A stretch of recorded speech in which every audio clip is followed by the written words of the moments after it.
Hello दोस्तों, आप लोग देख रहे हैं डिक्के भोजपुरी 01 में आप लोग का स्वागत है। तो फाइनली कल आराध्या फिल्म्स के यूट्यूब चैनल पे आप लोग के बीच पायल सॉन्ग को रिलीज़ कर दिया जाएगा।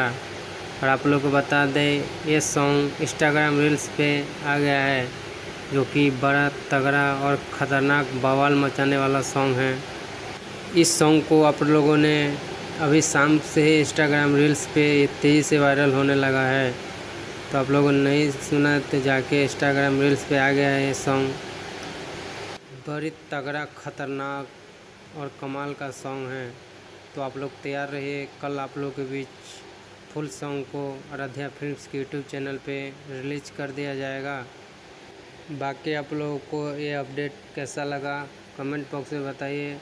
और मेरे चैनल पर नए आए हैं तो प्लीज़ मेरे चैनल को सब्सक्राइब करें। मैं मिलता हूँ आप लोगों से एक नए वीडियो में। धन्यवाद।